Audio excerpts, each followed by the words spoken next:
ভাই লুটে নিল আমাকে, একদম শেষ করে দিল। আমি পুরোপুরি শেষ হয়ে গেলাম। এই লোকটা আমার সম্মানকে মাটিতে মিশিয়ে দিল। এখন আমি আর কোথাও মুখ দেখাতে পারবো না। যাব তো কোথায় যাব? আমার তো কোনো আশ্রয়ও নেই। এই লোকটা আমাকে একেবারে ধ্বংস করে দিল। ভাড়া নিতে এসেছিল আর আমাকেই শেষ করে গেল। আমি এমন কান্নাকাটি আর হিচ্ছি শুরু করলাম যে আমার অবস্থা দেখে কেউ চোখের জল আটকে রাখতে পারল না। ছোটবেলা থেকেই আমার নাটক করার খুব শখ ছিল। আজ আমি এমন নাটক করলাম যে সবাই আমার কথায় ভুলে গেল। গোটা পাড়া আমাদের বাড়ির সামনে জড়ো হয়ে গেল। সবাই আমার প্রতি সহানুভূতি দেখাচ্ছিল। বাড়িওয়ালাকে সবাই গালাগালি দিচ্ছিল। বেচারা বারবার নিজের পক্ষে সাফাই গাইছিল, কিন্তু কেউ তার কথায় কান দিচ্ছিল না। আমি একটা তরুণী মেয়ে, আর আমার এই অবস্থা দেখে সবার সহানুভূতি আমার সঙ্গে ছিল। কাঁদতে কাঁদতে আমি চোখের কোণ দিয়ে বাড়িওয়ালার দিকে তাকাচ্ছিলাম। সে ভয়ে ঘাবড়ে গিয়েছিল আর ভিড়ের রাগ থেকে নিজেকে বাঁচানোর চেষ্টা করছিল। কিছুক্ষণ আগেই সে ভাড়া চাইতে এসেছিল, আর আমি এমন নাটক করলাম যে তার সম্মান বাঁচানোর কোনো পথ রইল না। আসলে আমার বাড়িওয়ালা একজন ভদ্র মানুষ ছিল, শুধু একটু রাগী স্বভাবের। সে কখনো আমার দিকে খারাপ নজরে তাকায়নি। আজ সে রেগেমেগে ভাড়া চাইতে এসেছিল, কারণ কয়েক মাস ধরে আমরা তাকে কোনো টাকা দিইনি। আমাদের কাছে আজও ভাড়া দেওয়ার টাকা ছিল না। তাই আমি একটা চাল চাললাম। মিথ্যে বলে তাকে বাড়ির ভেতরে ডাকলাম। আমি বললাম, দেখুন, এত গরমে আপনি এত দূর থেকে এসেছেন, ভেতরে আসুন, আমি ঠান্ডা শরবত খাওয়াই। সে জানত না যে আমি বাড়িতে একা। সে ভেতরে আসতেই আমি আমার পরিকল্পনা শুরু করে দিলাম। বিছানায় থাকা চাদরটা মেঝেতে ফেলে দিলাম, চুলগুলো এলোমেলো করে দিলাম, আর নিজের জামাকাপড় ছুঁড়ে ফেললাম। নিজের কাঁধে আঙ্গুলের দাগও নিজেই বানিয়ে ফেললাম। এসব আমি এত তাড়াহুড়ো আর চালাকির সঙ্গে করলাম যে বাড়িওয়ালা হতভম্ব হয়ে গেল। সে স্বপ্নেও ভাবেনি যে আমি এমন কিছু করতে পারি। আমার এই নাটক দেখে সে ভয় পেয়ে গেল। আমি তৎক্ষণাৎ চিৎকার শুরু করলাম, বাইরে বেরিয়ে কাঁদতে চেঁচাতে লাগলাম। পাড়ার লোকজন আমার এলোমেলো চুল, ছেঁড়া জামা আর দাগ দেখে অবাক হয়ে গেল। সবাই বাড়িওয়ালাকে দোষ দিতে শুরু করল। লোকজন বলতে লাগল, এত ভদ্র দেখতে লোকটা ভেতরে ভেতরে এত নোংরা। গরিবের ভাড়া না পেলে তার মানে এই নয় যে কারো ইজ্জতের ওপর হাত তুলবে। পাড়ার মহিলারা আমার সঙ্গে সহানুভূতি দেখাচ্ছিল। আমার মাও বাজার থেকে ফিরে এসে আমাকে এই অবস্থায় দেখে জোরে জোরে কাঁদতে শুরু করল।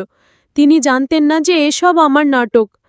পাড়ার লোকজন বাড়িওয়ালাকে বলতে লাগল, এবার তোকে এই মেয়ের সঙ্গে বিয়ে করতে হবে, আর এই বাড়িটা ওর নামে করে দিতে হবে, নইলে তোকে এখানে থাকতে দেব না, পুলিশের রিপোর্টও করব।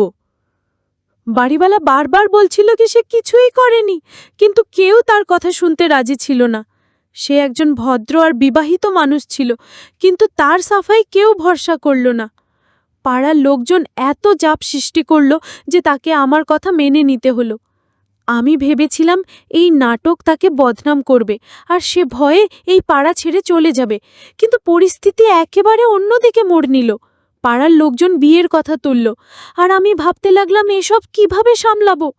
আমি জানতাম যে বাড়িওয়ালা বিবাহিত, তাহলে আমি তার সঙ্গে বিয়ে কি করে করব?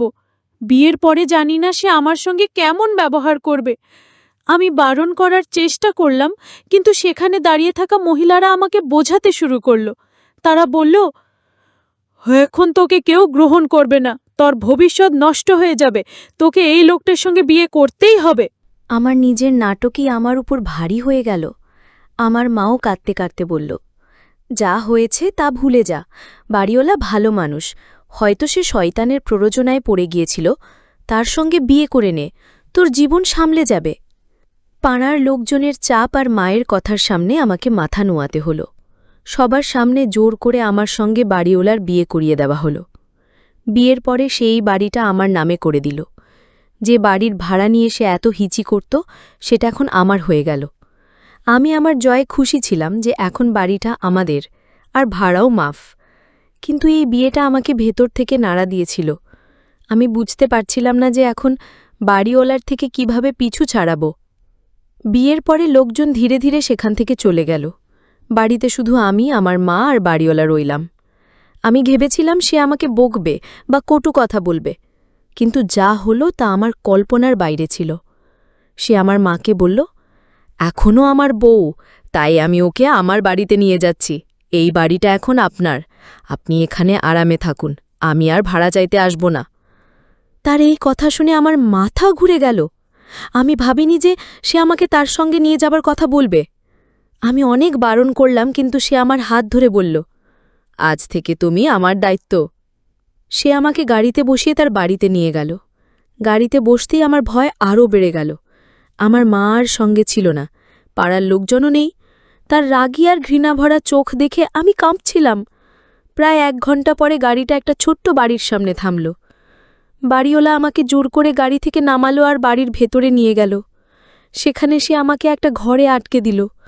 আমি ভয়ে কাঁপছিলাম, এখন সে যাই করুক আমাকেই একাই মোকাবিলা করতে হবে। কিছুক্ষণ পরে ঘরের দরজা খুলল। একটা সুন্দরী তরুণী মেয়ের ভেতরে এলো। তাকে দেখিয়ে আমি বুঝলাম এটা বাড়িওয়ালার প্রথম বউ। সে এতটাই সুন্দর ছিল যে আমি নিজেকে প্রশ্ন করলাম, যার প্রথম বউ এত সুন্দর, সে আমার মতো সাধারণ মেয়ের দিকে কেন তাকাবে? যদি সে আমার কাছে এগিয়ে আসছিল, আমার ভয় আরও বাড়ছিল। আমি ভাবছিলাম সে আমার সঙ্গে কেমন ব্যবহার করবে। কোনো স্ত্রীর পক্ষে এটা মেনে নেওয়া সহজ নয় যে তার স্বামী দ্বিতীয় বিয়ে করেছে। আর যেভাবে আমাদের বিয়ে হয়েছে, আমি তার কাছ থেকে কোনো ভালো ব্যবহারের আশা করিনি। হয়তো তাকে আমার মিথ্যের কথা জানা হয়ে গেছে। হয়তো বাড়িওয়ালা তাকে বলে দিয়েছে যে আমি কিভাবে তাকে ফাঁসিয়ে বদনাম করেছি। আমার মনে হলো এখন সে আমার থেকে বদলা নেবে। যদি তাকে সত্যিই সব জানা হয়ে থাকে, তাহলে জানি না সে আমার সঙ্গে কি করে বসবে। সে আমাকে ঘুরে ঘুরে দেখছিল, যেন আমার মধ্যে কিছু খুঁজছে। কিছুক্ষণ চুপচাপ আমাকে দেখার পরে সে হালকা হাসল। আমার মুখে ছড়িয়ে থাকা চুলগুলো সে বড় আদর করে কানের পিছনে গুজে দিয়ে বলল, তুমি তো খুব সুন্দর, কিন্তু তুমি কেমন বউ? বিয়ের জামা পরে সাজনি? বিয়ের রাতে সেজেগুজে সুন্দর হতে ইচ্ছে করে না? তার কথা শুনে আমি অবাক হয়ে গেলাম। আমি তার মুখের দিকে তাকালাম, যেখানে কোনো খোঁচা বা ব্যঙ্গ ছিল না, বরং তার হাসিতে একটা অদ্ভুত আপন ভাব ফুটে উঠছিল। সে আমার খালি হাতের কবজি দেখে 1 মুহূর্ত না ভেবে নিজের হাতের চুড়ি খুলে আমাকে পরিয়ে দিল। তার এই আচরণে আমি অবাক হয়ে গেলাম। আমি তার সতীন, কিন্তু সে আমার সঙ্গে এত আদর করে কথা বলছে। সে আমার পাশে বসে গল্প শুরু করল। তার কথায় ভালোবাসার ছোঁয়া ছিল, ঘৃণা বা শত্রুতার কোনো চিহ্ন ছিল না। তার হাসি আর ভালোবাসাপূর্ণ কথা আমার ভয় কিছুটা কমিয়ে দিল। আমি ধীরে ধীরে সাহস সঞ্চয় করে বললাম, আমার আদনানের উপর ভয় করছে। জানি না সে আমার সঙ্গে কেমন ব্যবহার করবে। আমি যা করেছি তা ভুল ছিল। গরিবই আমাকে এসব করতে বাধ্য করেছে। আমার কথা শুনে সে বলল, চিন্তা করো না, আদনান খুব ভালো মানুষ, সে তোমার সঙ্গে কিছু খারাপ করবে না। এটা বলে সে ঘর থেকে বেরিয়ে গেল। কিছুক্ষণ পরে 1 গ্লাস দুধ নিয়ে ফিরল আর আমাকে দিয়ে বলল, এই দুধটা খেয়ে নাও, তোমার নিশ্চয়ই খিদে পেয়েছে, আর দেখো আদনান তোমার উপর রাগ করবে না। সত্যি আমার খিদে পেয়েছিল। সারাদিনের নাটকের জন্য আমি কিছুই খাইনি। আমি গ্লাসটা তুলে দুধ খেয়ে নিলাম, তারপর ঘরের এদিক ওদিক তাকাতে লাগলাম। কিছুক্ষণ পরে দরজা আমার খুলল। আমার চোখ পড়তেই আমার শ্বাস আটকে গেল। আমার সতীন বরের পোশাক পরে ঘরে ঢুকল।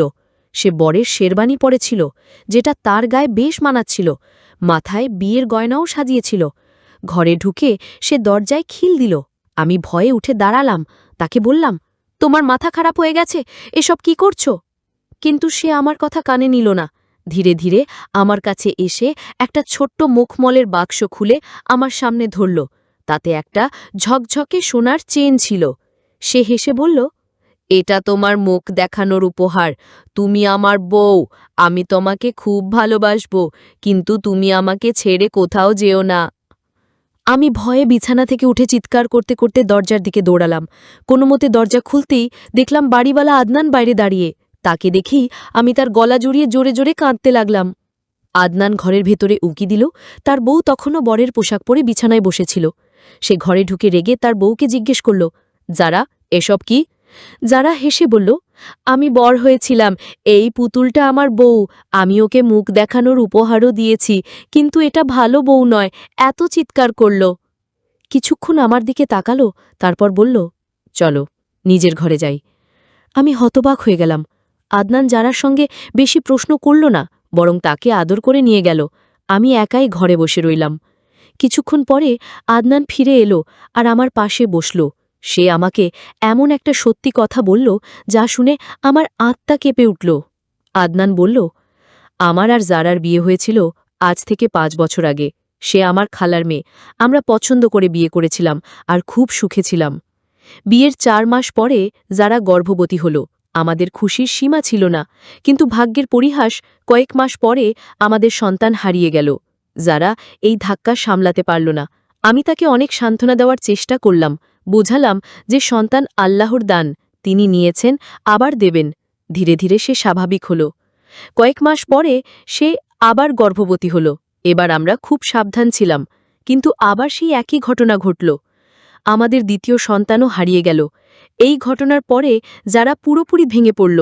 আমি তাকে বোঝানোর অনেক চেষ্টা করলাম, কিন্তু সে বাঁচার ইচ্ছা হারিয়ে ফেলেছিল। অনেক সময় লাগল, কিন্তু শেষে যারা সুস্থ হল। আমরা ভেবেছিলাম এবার আমাদের জীবন স্বাভাবিক হবে। যখন যারা তৃতীয়বার গর্ভবতী হল, সে সারাদিন খোয়াবে হারিয়ে থাকত, নিজের জায়গা থেকে উঠত না। তাকে সবসময় ভয় লাগত আবার তার সন্তানের কিছু হয়ে যাবে। কিন্তু বলে না, ভাগ্যের সামনে কারো কিছু চলে না। এবার যারা একটা সুস্থ সন্তানের জন্ম দিল, আমরা খুব খুশি ছিলাম। কিন্তু আমাদের সেই খুশি বেশি দিন টিকল না। আমাদের সন্তান মাত্র 2 সপ্তাহ আমাদের কাছে ছিল, তারপর তার মৃত্যু হল। এই ধাক্কায় যারা পুরোপুরি ভেঙে পড়ল। তার মানসিক অবস্থা এতটাই খারাপ হয়ে গেল যে সে পাগল হয়ে গেল। কখনো সে বাচ্চাদের মতো খেলতে শুরু করত, কখনো বুড়ি সেজে বসত, কখনো বর সেজে যেত, আবার কখনো পাগলের মতো চিৎকার করত। শুরুতে আমার কাছে অনেক টাকা আর সম্পত্তি ছিল। আমি জারার চিকিৎসায় সব খরচ করে ফেললাম। ধীরে ধীরে আমার কাছে কিছুই রইল না। এখন তো এমন অবস্থা যে আমার কাছে শুধু সেই বাড়িটা ছিল যেখানে তুমি আর তোমার মা ভাড়াই থাকতে। জারার চিকিৎসার খরচ চালানোর জন্যে আমাকে বারবার তোমার কাছে ভাড়া চাইতে হতো। আমার রাগ আর বিরক্তির কারণ এটাই ছিল। আমি নিজেও খুব চাপে ছিলাম। 3টে সন্তান হারানোর ব্যথা আর জারার অবস্থা আমার জীবন তছনছ করে দিয়েছিল। আমি তোমাকে বিরক্ত করতাম, এটা ভুল ছিল, কিন্তু আমার বাধ্যবাধকতা ছিল। আর জারার ডাক্তারের সঙ্গে অ্যাপয়েন্টমেন্ট ছিল, কিন্তু আমার কাছে টাকা ছিল না। তাই আমি তোমার বাড়িতে টাকা চাইতে গিয়েছিলাম। তোমার বাড়ি থেকে ফিরে আমি আমার বন্ধুর কাছ থেকে টাকা ধার করলাম। আমি আমার বউকে খুব ভালোবাসি, তার অবস্থা দেখে আমার হৃদয় ভেঙে যায়। এই বলে আদনান কেঁদে ফেলল। তার কথা শুনে আমার মন ভারী হয়ে গেল। আমি উপলব্ধি করলাম যে মানুষটাকে আমি খারাপ আর রাগী ভাবতাম, সে ভেতরে ভেতরে কতটা গভীর বেদনায় ডুবে আছে। আমি আদনানের কাছে মাফ চাইলাম আর প্রতিশ্রুতি দিলাম যে এখন থেকে জারার দায়িত্ব আমার। সেই দিন থেকে আমি জারার যত্ন নিতে শুরু করলাম। তাকে ডাক্তারের কাছে নিয়ে যেতাম, সময় মতো ওষুধ দিতাম। সে ধীরে ধীরে ভালো হতে শুরু করল। আদনানও তার কাজে মন দিল আর তার ব্যবসা আমার চলতে শুরু করল। এখন আমাদের জীবনে সুখ ফিরে এসেছে। আদনান কখনো আমার সঙ্গে অন্যায় করেনি। সে খুশি মনে আমার অধিকার দিয়েছে। যারাও আগের চেয়ে অনেক ভালো হয়েছে। এই অভিজ্ঞতা আমাকে শিখিয়েছে যে মানুষকে তার বাইরের স্বভাব দিয়ে নয়, তার সত্যি আর পরিস্থিতি দিয়ে বিচার করতে হয়। আদনানের শক্তি জানার পরে আমি নিজেকে তার ভুল ছবি আঁকার জন্য দোষী মনে করতে লাগলাম। বন্ধুরা, তোমাদের কাছে আমার একটা অনুরোধ, যারার জন্য দোয়া করো যেন সে পুরোপুরি সুস্থ হয়ে যায় আর আল্লাহ তাকে সন্তানের সুখ দেন। একজন মায়ের জন্য 3 বার নিজের সন্তান হারানো খুব বড় বেদনা। হয়তো তোমাদের দোয়ায় যারা একটা নতুন জীবন পেতে পারে। যদি আমাদের গল্পটা তোমাদের ভালো লেগে থাকে তাহলে ভিডিওটা লাইক করো, চ্যানেলটা সাবস্ক্রাইব করো আর নোটিফিকেশন বেল বাজাতে ভুলো না।